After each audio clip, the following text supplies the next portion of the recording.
Let's take a look at what happens if instead of modeling the strength using a random variable, we model it as a spatially correlated random field. So let me explain a little bit about the difference.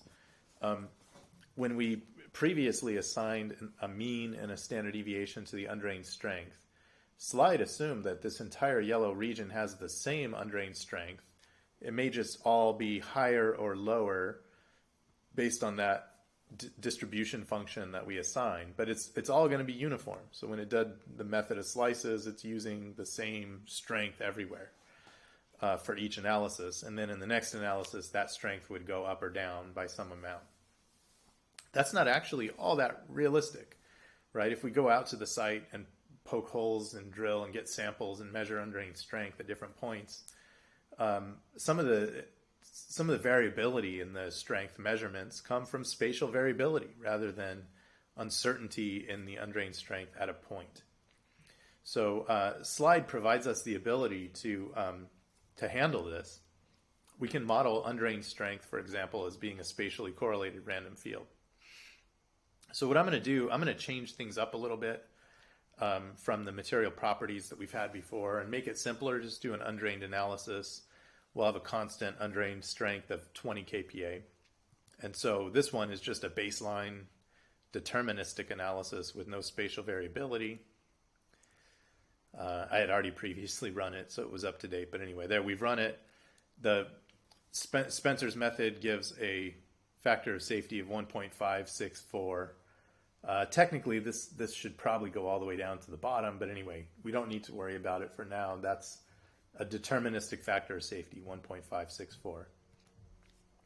Okay, now what we can do is come here, go to Analysis, Project Settings, and then Probabilistic Analysis, but click the Spatial Variability Analysis button, and then we have to say something about the spatial correlation function. Are we using a Markov function or a Gaussian function? I'm going to use Gaussian because the Gaussian function has some benefits. It's root mean square differentiable, and it gives it some numerical stability that the Markovian function doesn't have. Basically, as you decrease the spacing between the points where you're computing strength, the Markov function will continue giving more and more variability, whereas the Gaussian function will kind of level off and give you a stable result. Okay, now we can go to statistical properties, and I've got this checked as a spatially variable material. So material 1 is now going to be modeled as a spatially correlated random field. And I'll show you when we do the interpreter what that random field looks like for the undrained strength. And it allows us to give you can either define a mean and standard deviation. So let's see. I guess you can only do a coefficient of variation here. So I'm doing a coefficient of variation of 0.3 for the undrained shear strength. And then there's a correlation length. So correlation length is basically a measure of how variable the material behavior is in a particular dimension. And typically soil is much more variable vertically than it is horizontally, just because of how it's deposited.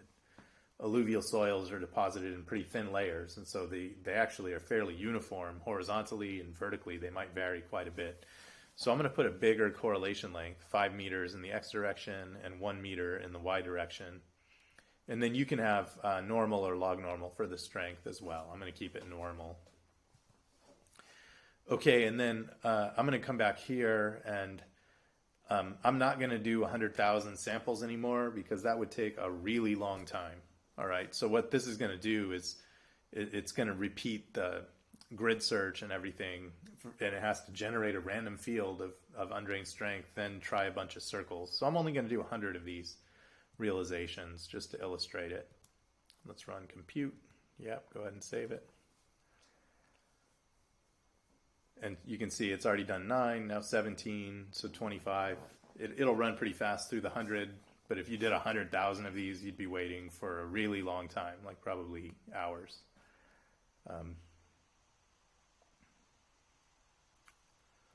We'll let it continue to run here.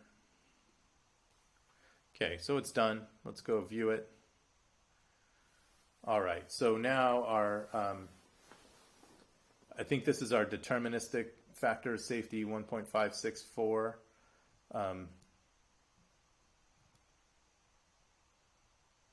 Okay, yeah, and then the mean factor of safety we get is 1.552, and the probability of failure is 0, and our reliability index is 3.609 for a normally distributed margin of safety.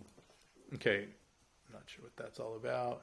Now, we can look, if we want, at what the strength looks like. So here's a particular realization of strength. The blue regions are low strengths, right? So like this little blue region down there is down at around 6 to 9 kPa, something like that. And then here's a little strong region that's up at around 30. Remember, the mean value was 20. So this is actually probably a much more realistic picture of what is actually happening at a particular site, right? We don't think, like if you were to go out and drill this site and get samples, it's not like the strength actually is the same everywhere. There's going to be some spots that are weak and some spots that are strong. And so modeling the soil as a random field instead of as a uniform material with a standard deviation and a mean is better. It's more realistic.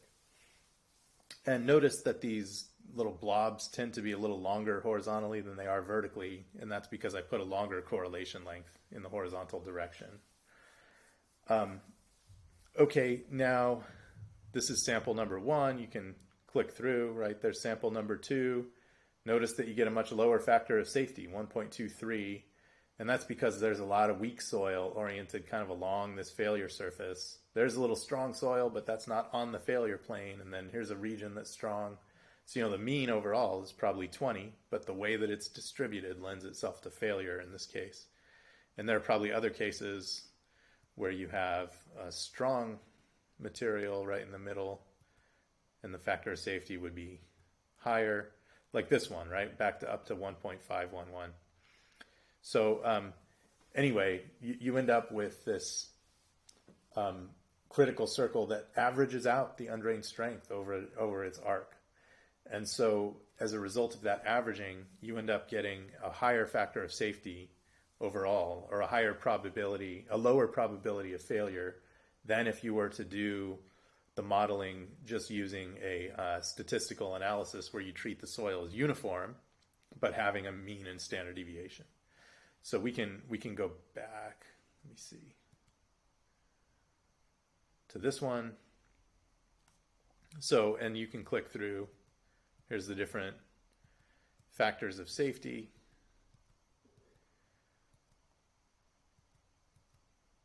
And I'm not sure, it looks like the average is actually lower than 1.5.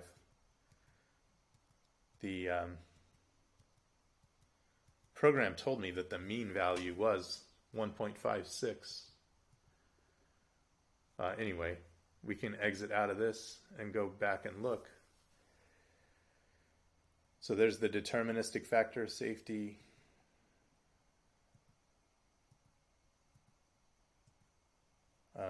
I'm not sure how to get rid of that. Anyway, let's go back and do it now as project settings. Okay, I'm going to click out of this. No more spatial variability. We'll do a global minimum analysis.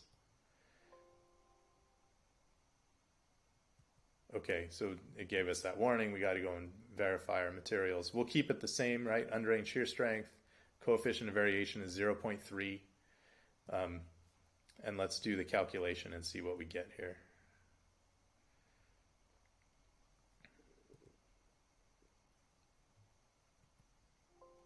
Oh, I think our interpreter may have crashed. Okay, so it did run. We get the same exact deterministic factor of safety, 1.564, but now our probability of failure is 12%. Okay, and the reason is that there's a 12% probability that the undrained strength is lower than the equilibrium shear stress if you treat it as a uniform random field, right? If you treat it as a spatially variable random field, then there's the same probability that the undrained strength will be lower, but it might be lower in regions that the failure surface doesn't pass through. So if you do the spatial variability analysis, you're actually generally going to get a higher factor of safety.